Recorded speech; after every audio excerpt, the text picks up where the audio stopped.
ಇಲ್ಲಿ ವರ್ಷಕ್ಕೊಂದ್ಸಲ ದೇವರು ತನ್ನ ತವ್ರ ಮನೆಗೆ ಬರುತ್ತಂತೆ ಬಾಗಿನ ತಗೊಂಡು ಹೋಗೋದಕ್ಕೆ. ಅದು ಒಂದು ದೇವರಲ್ಲ, ಎಲ್ಲ ದೇವರುಗಳು ಬರ್ತಾರಂತೆ. ಸೊ ಅದೆಲ್ಲಿ ಅಂತ ನೋಡ್ಬೇಕಂದ್ರೆ ಫುಲ್ ಬ್ಲಾಗ್ ನೋಡಿ.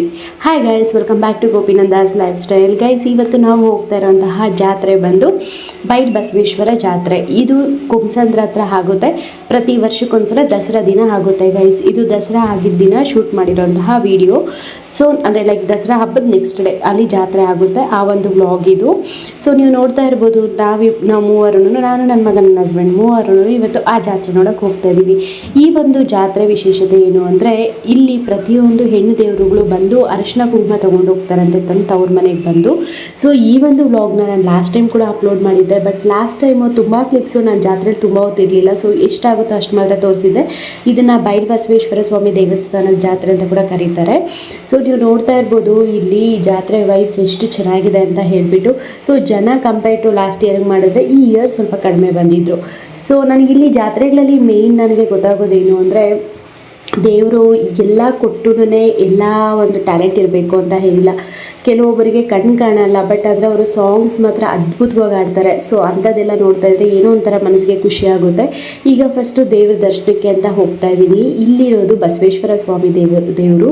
ಸೊ ತುಂಬ ಅಂದರೆ ತುಂಬಾ ಪವರ್ಫುಲ್ಲು. ಈ ಸುತ್ತಮುತ್ತ ಇರೋರೆಲ್ಲರೂ ಹಸುಗಳಿಗೆ ಏನಾದರೂ ಒಂದು ತೊಂದರೆ ಆದಾಗ ಇಲ್ಲೇ ಬಂದು ಹರಕೆ ಹೊತ್ಕೊಳ್ತಾರೆ, ಅಥವಾ ಇಲ್ಲೇ ಈ ಥರ ವಾಸಿ ಮಾಡಿಕೊಂಡ್ರೆ ಬರ್ತೀವಿ ಅಂತ ಹೇಳ್ಬಿಟ್ಟು ಆ ಥರ ಹರಕೆ ಹೊತ್ಕೊಳ್ತಾರೆ. ನೀವು ನೋಡ್ತಾ ಇದ್ದೀರಲ್ವ, ನೀವು ಕೂಡ ಕೈ ಮುಕ್ಕೊಳ್ಳಿ, ಒಳ್ಳೇದಾಗಲಿ ಎಲ್ಲರಿಗೂ.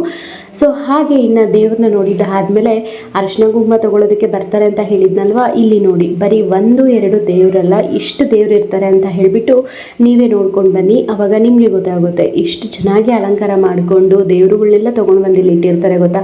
ನಿಜ ಹೇಳಬೇಕು ಅಂದರೆ ಇವತ್ತಿನ ದಿನ ಇಲ್ಲಿಗೆ ಬಂದರೆ ಎಲ್ಲ ಥರದ ದೇವರುಗಳು ಕಾಣಿಸುತ್ತೆ ಅಂತ ಹೇಳ್ಬೋದು ನಮಗೆ. ಎಲ್ಲಮ್ಮ ಅಥವಾ ಚೌಡೇಶ್ವರಮ್ಮ ಆಗಿರ್ಬೋದು, ಮತ್ತು ಮಾರಮ್ಮ ಆಗಿರ್ಬೋದು, ಪ್ರತಿಯೊಂದು ದೇವರು ಕೂಡ ಇಲ್ಲಿ ಇರುತ್ತೆ. ಸೊ ನೀವು ಹಾಗೆ ಕಂಟಿನ್ಯೂ ಆಗುತ್ತೆ ವ್ಲಾಗು, ನೋಡ್ಕೊಂಡು ಬನ್ನಿ ಎಲ್ಲ ದೇವರು. ಹಾಗೆ ಕೈ ಮುಕ್ಕೊಂಡು ನಿಮ್ಮ ಮನಸ್ಸಲ್ಲಿ ಏನಿದೆಯೋ ಅದನ್ನು ಕೇಳ್ಕೊಳ್ಳಿ.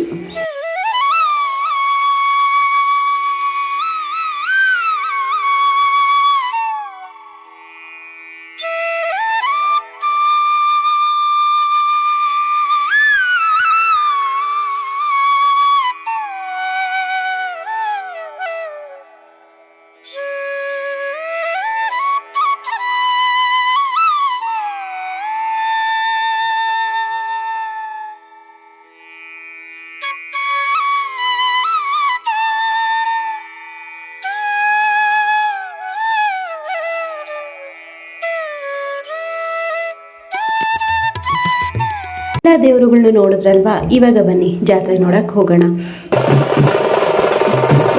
ಮೊದಲಿಗೆ ನೀವು ನೋಡ್ತಾ ಇದ್ದೀರಲ್ವಾ ಕಡಲೆಕಾಯಿ ಎಂತಕ್ಕೆ ತೋರಿಸ್ತಾ ಇದ್ದೀನಿ ಅಂದರೆ ಇದೇನು ಕಾಮನ್ನು ಜಾತ್ರೆಗೆ ಎಂತಕ್ಕೆ ತೋರಿಸ್ತಾ ಇದ್ದೀರಾ ಅಂತ ಅನ್ಕೋಬೋದು. ಕಡಲೆಕಾಯಿ ಜಾತ್ರೆ ಅಂತ ಕೂಡ ಹೆಸರಾಗಿರುವಂತಹ ಜಾತ್ರೆನೇ ಈ ಒಂದು ಜಾತ್ರೆ. ಸೊ ಹಾಗೆ ಜಾತ್ರೆ ಅಂದರೆ ಬ್ಯಾಂಗಲ್ಸ್ ಕಂಪಲ್ಸರಿ, ಕಡಲೆಪೂರಿ, ಜಿಲೇಬಿ, ಪಕೋಡ ಇದಂತೂ ಕಂಪಲ್ಸರಿ ಆಗಿರುತ್ತಲ್ವ. ನೀವು ನೋಡ್ತಾ ಇರ್ಬೋದು ಅಲ್ಲಲ್ಲಿ ಕಡಲೆಕಾಯಿ ಅಂತೂ ಇದ್ದೇ ಇರುತ್ತೆ. ಕಡಲೆಕಾಯಿ ಅಂತೂ ಈ ಜಾತ್ರೆಯಲ್ಲಿ ಕಂಪಲ್ಸರಿಯಾಗಿ ಇರುತ್ತೆ. ಆಮೇಲೆ ಕೇರಳ ಸ್ಟೈಲ್ ಡ್ಯಾನ್ಸ್ ಕೂಡ ಇತ್ತು ಈ ಸಲ, ತುಂಬ ಚೆನ್ನಾಗಿತ್ತು. ಸೊ ಹಾಗೆ ನಮ್ಮ ಪಾಪುಗೆ ಕೆಲವೊಂದು ಗೇಮ್ಸ್ ಆಡಿಸೋಣ ಮತ್ತು ಜಾತ್ರೆನ ಚೆನ್ನಾಗಿ ತೋರಿಸೋಣ ಅಂತ ಹೇಳ್ಬಿಟ್ಟು ಇವತ್ತು ಸ್ವಲ್ಪ ನೆಮ್ಮದಿಯಾಗೇ ಬಂದಿದ್ವಿ. ಅಷ್ಟೇ ಅಲ್ಲ, ನನಗೆ ಸೊಂಟ ನೋವಿದ್ದಿದ್ದರಿಂದ ನನ್ನ ಹಸ್ಬೆಂಡು ತುಂಬ ಆತ್ರದಿಂದ ಇದು ಮಾಡಿಲ್ಲ, ಮನೆಗೆ ಹೋದ್ರೆ ಅದೇ ಮೂಡಲ್ಲಿ ಇರ್ತೀನಿ ಅಂತ ಹೇಳಿಬಿಟ್ಟು ಆರಾಮಾಗಿ ಜಾತ್ರೆ ನೋಡಲಿ ಅಂತ ಬಿಟ್ಬಿಟ್ಟಿದ್ರು. ಆಮೇಲೆ ಇಲ್ಲಿ ನಂದಿ ಇದೆ, ನಂದಿ ಇಲ್ಲಿ ದೊಡ್ಡದಾಗಿದೆ. ಯಾವಾಗಾದರೂ ಇನ್ನೊಂದ್ಸಲ ಬಂದಾಗ ತೋರಿಸ್ತೀನಿ, ಬಿಕಾಸ್ ಇಲ್ಲಿ ಜನಗಳು ಜಾಸ್ತಿ ಇದ್ದಾರೆ. ಆಮೇಲೆ ನನ್ನ ಮಗನಿಗೆ ಗೇಮ್ಸ್ ಆಡಿಸೋಣ ಅಂತ ಹೇಳಿಬಿಟ್ಟು ಗನ್ ಶೂಟ್ ತೊಗೊಂಡು ಬಂದೆ. ಸೊ ಅವರಪ್ಪ ಓಡಿಸೋರ್ಗು ಚೆನ್ನಾಗಿ ಹೊಡ್ದ, ಬಟ್ ನಾನು ಓಡ್ಸೋಕ್ಕೆ ಅಂತ ಹೋದಾಗ ಎಲ್ಲ ತುಸ್ ಪಟಾಕಿ, ಅಂದರೆ ನಾನು ಸರಿಯಾಗಿ ಓಡಿಸಿಲ್ವೋ ಅಥವಾ ಅವ್ರಿಗೆ ಬೇರೆ ಕಡೆ ಇಂಟ್ರೆಸ್ಟ್ ಇತ್ತೋ ನನಗೆ ಗೊತ್ತಿಲ್ಲ. ಸೊ ಎಷ್ಟೇ ಆಗಲಿ ತಂದೆ ಮಗ ಮಾತ್ರ ಒಂದು.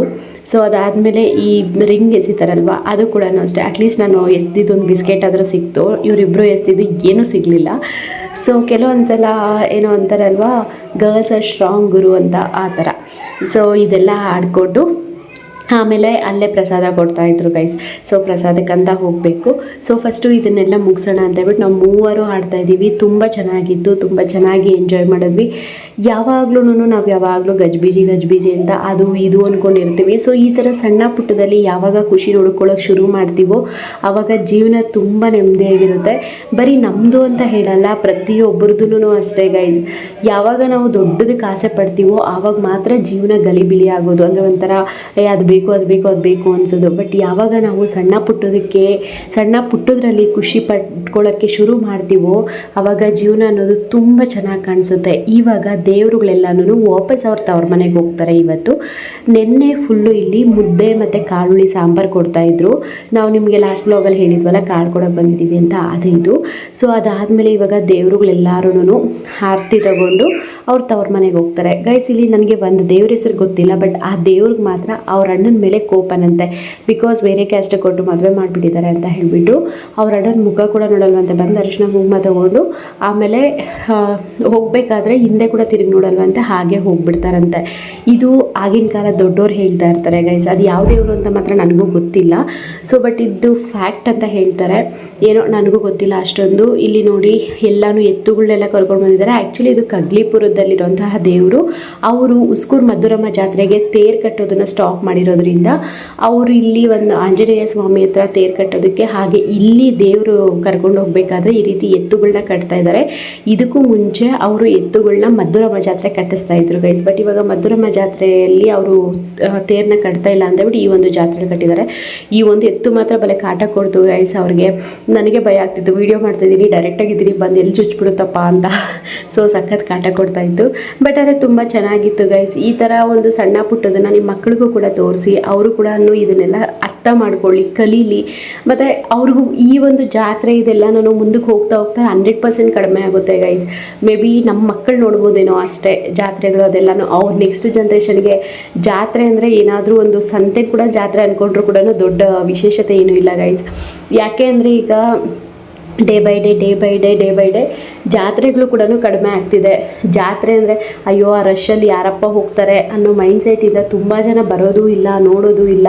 ಹಾಗೆ ಇನ್ನು ಕೆಲವೊಂದು ರೂಲ್ಸ್ ಆ್ಯಂಡ್ ರೆಗ್ಯುಲೇಷನ್ಸಿಂದ ಕೂಡ ಇವಾಗ ಜಾತ್ರೆಗಳೆಲ್ಲ ಮಾಡೋದು ಕಡಿಮೆ ಮಾಡ್ತಾ ಇದ್ದಾರೆ. ಸೊ ಈ ಥರದ್ದೆಲ್ಲ ತೋರಿಸಿ. ಇಲ್ಲಿ ನೋಡಿ ಗೊಂಬೆಗಳೆಲ್ಲ ಎಷ್ಟು ಚೆನ್ನಾಗಿ ಆಡ್ತಾ ಇದೆ. ನನ್ನ ಮಗ ಅಂತೂ ತುಂಬಾ ಎಂಜಾಯ್ ಮಾಡ್ದ. ಅವನ್ನ ಕೇಳಿದೆ ಕೂಡ ಲಾಸ್ಟಲ್ಲಿ ಹ್ಯಾಪಿನಾ ಅಂತ. ಅದಕ್ಕೆ ಅವ್ನು ಹೇಳ್ದ ತುಂಬ ಚೆನ್ನಾಗಿತ್ತು ಅಮ್ಮ ಅಂತ. ಸೊ ಎಲ್ಲನೂ ಗೊತ್ತಾಗಬೇಕು ಮಕ್ಕಳಿಗೆ. ಈ ಥರ ನಾವು ಸಣ್ಣ ಪುಟ್ಟ ತೋರಿಸ್ತಾ ಇದ್ದಾಗ ಅವ್ರಿಗೆ ಪ್ರತಿಯೊಂದು ಅರ್ಥ ಆಗುತ್ತೆ. ಆ್ಯಂಡ್ ಮಕ್ಕಳು ತುಂಬ ಆ್ಯಕ್ಟಿವ್ ಆಗಿರ್ತಾರೆ. ನೋಡ್ತಾ ಇದ್ದೀರಲ್ಲ ಗೊಂಬೆಗಳೆಲ್ಲ ಎಷ್ಟು ಚೆನ್ನಾಗಿ ಆಡ್ತಾ ಇದ್ದಾರೆ. ಬಟ್ ಆದರೆ ಇವರು ಆ ಒಂದು ಎತ್ಕೊಂಡಿದ್ದಾರಲ್ವ ಗೊಂಬೆ ವೇಷನ, ಸೊ ಅದು ತುಂಬಾ ವೆಯ್ಟ್ ಇರುತ್ತೆ ಗೈಸ್. ಪಾಪ ಅಲ್ಲೊಬ್ರು ಎತ್ಕೊಂಡು ಹೋಗ್ತಿರ್ಬೇಕಾದ್ರೆ ಲಾಸ್ಟಲ್ಲಿ ನೋಡಿದೆ ಹೊಟ್ಟೆಪಾಡಿಗೋಸ್ಕರ ಜನ ಇಷ್ಟೆಲ್ಲ ಮಾಡಬೇಕಾಗುತ್ತಲ್ವ. ಕೆಲವೊಬ್ಬರು ಫಾರ್ ಎಕ್ಸಾಂಪಲ್ ನಾನು ಹೇಳ್ತೀನಿ ಅಷ್ಟೇ, ಕೆಲವೊಬ್ಬರು ತುಂಬ ಶ್ರೀಮಂತರು ಅಷ್ಟೇ, ಅವರು ಆ ಮಟ್ಟಕ್ಕೆ ಹೋಗ್ಬೇಕಂದ್ರೆ ಏನೋ ಒಂದು ಕಷ್ಟಪಟ್ಟೆ ಹೋಗಿರ್ತಾರೆ. ಅದು ಅಪ್ಪ ತಾತನ ಸ್ವತ್ತು ತಿನ್ನೋದು ಬೇರೆ. ಬಟ್ ಆದರೆ ಅಟ್ಲೀಸ್ಟ್ ಅವ್ರ ಕಷ್ಟದಿಂದ ಮೇಲೆ ಬಂದಿರೋದು ಅಂಥ ಜನನೂ ಇರ್ತಾರೆ. ಸೊ ಅದು ಬೇರೆ ಅಲ್ವಾ. ಸೊ ಇವಾಗ ಇವರೆಲ್ಲನೂ ಹೊಟ್ಟೆಪಾಡಿಗೋಸ್ಕರ ಒಂದು ಹೊತ್ತಿನ ಊಟಕ್ಕೋಸ್ಕರ ಇಷ್ಟೆಲ್ಲ ಕಷ್ಟಪಡ್ತಾರೆ. ಆ್ಯಂಡ್ ಈ ಒಂದು ಜಾತ್ರೆಗಳನ್ನೋದು ಎಷ್ಟು ಜನರ ಹೊಟ್ಟೆಪಾಡು ನೀಗಿಸುತ್ತೆ ಅನ್ನೋದು ಎಷ್ಟು ಚೆನ್ನಾಗಿ ಅರ್ಥ ಆಗುತ್ತಲ್ವಾ. ಸೊ ಡೋಲ್ ಹೊಡೆಯೋರಾಗಿರ್ಬೋದು, ಹಾಗೆ ಇಲ್ಲಿ ಒಂದು ಸ್ವಲ್ಪ ಸ್ಟಾಲ್ಸ್ ಇಟ್ಕೊಂಡಿರೋರಾಗಿರ್ಬೋದು, ಹಾಗೆ ಏನೋ ಒಂದು ಸೇಲ್ ಮಾಡೋರಾಗಿರ್ಬೋದು, ತುಂಬ ಚೆನ್ನಾಗಿ ಅವರ ಹೊಟ್ಟೆಪಾಡು ನೀಗಿಸ್ಕೊಳ್ಳೋಕ್ಕೆ ಏನೇನೋ ಮಾಡ್ತಾರೆ ಅಂತ ಮಾತ್ರ ನನಗೆ ಅರ್ಥ ಆಯಿತು. ಆದರೆ ಜೀವನದಲ್ಲಿ ಯಾವಾಗಲೂ ನಾವು ಕಷ್ಟ ಅಂತ ಹೇಳಿಬಿಟ್ಟು ಅಲ್ಲೇ ನಿಂತೋಗ್ಬಾರ್ದು ಗೈಸ್. ಮುಂದೆ ಹೋಗ್ತಾ ಇರಬೇಕು. ನಾವು ಎಷ್ಟು ಮುಂದೆ ಹೋಗ್ತೀವೋ ಅಷ್ಟು ಚೆನ್ನಾಗಿ ಎತ್ತರಕ್ಕೆ ಬೆಳಿತೀವಿ ಅನ್ನೋದು ಮಾತ್ರ ನಾವು ಅರ್ಥ ಮಾಡ್ಕೊಳ್ತಾ ಇರಬೇಕು ಇಂಥವ್ರನ್ನೆಲ್ಲ ನೋಡಿದಾಗ. ಆಮೇಲೆ ಪ್ರಸಾದ ಎಲ್ಲ ತಿಂದಿದ್ವಿ ಓಕೆ ಅಂತ ಹೇಳಿ ಮತ್ತು ಜಾತ್ರೆ ಎಲ್ಲ ನೋಡ್ಕೊಂಡು ಬಂದು ಇಲ್ಲಿ ಐಸ್ ಕ್ರೀಮ್ ಇತ್ತು. ಐಸ್ ಕ್ರೀಮ್ನ ಕೂಡ ತೊಗೊಂಡು ತಿನ್ಕೊಂಡು ಬರಬೇಕಾದ್ರೆ ಒನಕೆ ಡ್ಯಾನ್ಸ್ ಆಗ್ತಿತ್ತು ಗೈಸ್. ಸಖತ್ತಾಗಿ ಆಗ್ತಿತ್ತು ನಿಜವಾಗ್ಲೂ. ನಾನು ಲೈವಲ್ಲಿ ನೋಡ್ತಾ ಇದ್ದರೆ ನನಗೆ ಮೈಯೆಲ್ಲ ಜುಮ್ ಅನ್ನಿಸ್ತಿತ್ತು, ಎಲ್ಲ ಹುಳು ಬಿದ್ದೋಗುತ್ತೋ ಅಂತ. ಅಷ್ಟೇ ಅಲ್ಲ, ಆ ಮಡಕೆಯಲ್ಲಿರೋ ನೀರನ್ನು ಕೂಡ ಅವರು ಚಿಮ್ಕಿಸಿದ್ರು. ಆವಾಗಂತೂ ನನಗೆ ಏನು ಇಷ್ಟೊಂದು ಚೆನ್ನಾಗಿ ಆಡ್ತಾ ಇದ್ದಾರಲ್ಲ ಅನ್ನಿಸ್ಬಿಡ್ತು ಗೈಸ್. ಎಷ್ಟೇ ಆಗಲಿ ಕರಗ ಎತ್ತವ್ರೆ, ಅವ್ರಿಗೆ ಸರಿಸಾಟಿ ಯಾರೂ ಬರಲ್ಲ. ಅದಕ್ಕಂತಲೇ ಹೇಳೋದು, ಕರಗ ಎತ್ತೋ ಅಂತಹ ಆ ಒಂದು ಕೆಲಸ ಅವ್ರು ಮಾಡಿದ್ರೇ ಅದು ಆ ದೇವ್ರಿಗೂ ಕೂಡ ಮೆಚ್ಚುಗೆ ಆಗೋದು. ಸೊ ಇದನ್ನು ಬೇರೆಯವ್ರು ಮಾಡ್ತೀವಿ ಅಂದರೆ ಖಂಡಿತವಾಗ್ಲೂ ಆಗೋದಿಲ್ಲ. ಎಲ್ಲರಿಗೂ ಎಲ್ಲ ಕೆಲಸ ಅಡ್ಜಸ್ಟ್ ಆಗಲ್ಲ. ಕೆಲವೊಬ್ಬರು ಮಾತ್ರ ಕೆಲವೊಂದು ಕೆಲಸ ಸೆಟ್ ಆಗುತ್ತೆ. ಸೊ ಇವ್ರು ಆಡ್ತಾ ಇರೋದು ನೀವು ನೋಡ್ತಾ ಇರ್ಬೋದು, ಎಷ್ಟು ಚೆನ್ನಾಗಿ ಆಡ್ತಾ ಇದ್ದಾರೆ. ನಿಜವಾಗ್ಲೂ ಸಖತ್ತಾಗಿತ್ತು. ನನಗಂತೂ ಅಲ್ಲಿ ನೋಡ್ತಾ ಇದ್ರೆ ಎಷ್ಟು ಚೆನ್ನಾಗಿದೆಯಲ್ಲ ಅನ್ನಿಸ್ತಾನೆ ಇತ್ತು ಗೈಸ್ ಪ್ರತಿ ಕ್ಷಣ. ಸೊ ಆಲ್ಮೋಸ್ಟ್ ಎಲ್ಲ ದೇವ್ರುಗಳು ಹೋಗ್ತಾ ಇತ್ತು. ಇಲ್ಲಿ ಒಂದು ಸ್ವಲ್ಪ ಹೊತ್ತು ನೋಡಿಕೊಂಡು ಆಮೇಲೆ ಎಲ್ಲ ದೇವ್ರಿಗೂ ಹೋಗ್ಬೇಕಾದ್ರೆ ಮಂಗಳಾರತಿ ಕೊಟ್ಟೆ ಕಳಿಸೋದು ಗೈಸ್.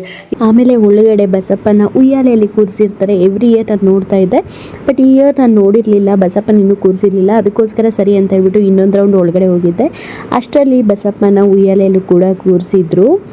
ನಮ್ಮ ಬಸಪ್ಪ ನೋಡಿ ಯಾವಾಗ್ಲೂ ಅಷ್ಟೇ ಎಷ್ಟು ಶಾರ್ಪ್ ಆಗಿರ್ತಾರೆ ಅಂತ ಹೇಳಿ. ಸೊ ತುಂಬ ಮುದ್ದಾಗಿದ್ರು. ಇದ್ಲು ಕೂಡ ತೊಟ್ಲೆಲ್ಲ ತೂಗಿಸಿ ವಿಡಿಯೋ ಮಾಡಿಕೊಂಡು ಬಂದೆ.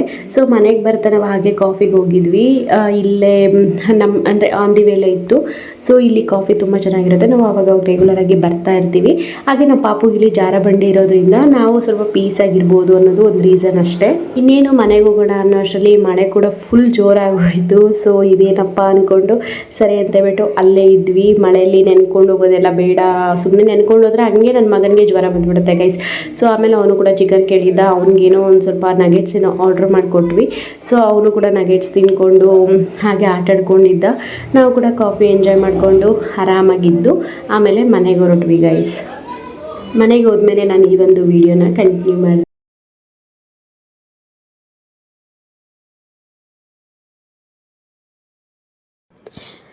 ಗೈಸ್ ಇವಾಗ ಎಲ್ಲ ಸುತ್ತಾಡ್ಕೊಂಡು ಬಂದು ಟ್ಯಾಬ್ಲೆಟ್ ಹಾಕ್ಕೊಳ್ತಾ ಇದ್ದೀನಿ. ಈ ಟ್ಯಾಬ್ಲೆಟ್ ಏನಕ್ಕೆ ಗೊತ್ತಾ, ನನಗೆ ಇತ್ತೀಚೆಗೆ ಕಿಡ್ನಿ ಸ್ಟೋನ್ ಆಗೋ ಥರ ಆಗ್ತಾ ಇದೆ ಗೈಸ್.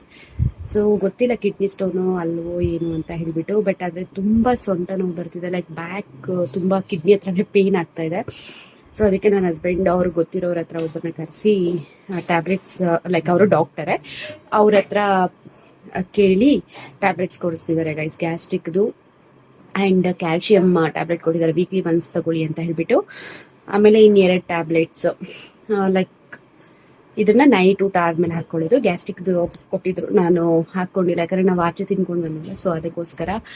ಬಟ್ ಆದರೆ ಸಿಕ್ಕಾಪಟ್ಟೆ ನೋವಾಗ್ತದೆ ಗೈಸ್, ಗೊತ್ತಾಗ್ತಾ ಇಲ್ಲ. ಮೇನ್ ರೀಸನ್ ಏನು ಗೊತ್ತಾ, ವಾಟರ್ ಕುಡಿಯಲ್ಲ ನಾನು.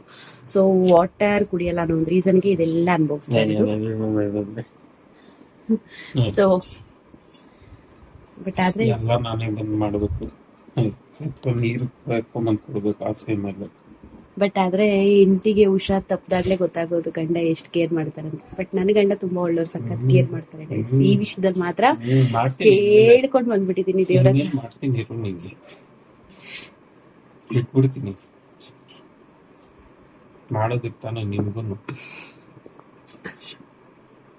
ಇದಾರೆ ಅಂತ.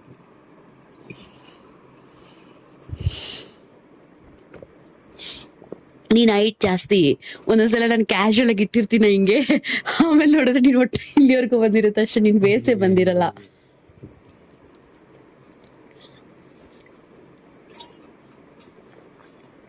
ಥ್ಯಾಂಕ್ಸ್ ಚಿನ್ನಿ, ಗುಡ್ ನೈಟ್. ಓಕೆ ಗೈಸ್, ಈ ಒಂದು ವ್ಲಾಗ್ನ ಇಲ್ಲಿಗೆ ಎಂಡ್ ಮಾಡ್ತಾ ಇದ್ದೀನಿ. ನಾಳೆಯಿಂದ ಹೊಸ ವ್ಲಾಗ್ನ ಶುರು ಮಾಡ್ತೀನಿ ಗೈಸ್. ಬಾಯ್ ಬಾಯ್, ಟೇಕ್ ಕೇರ್.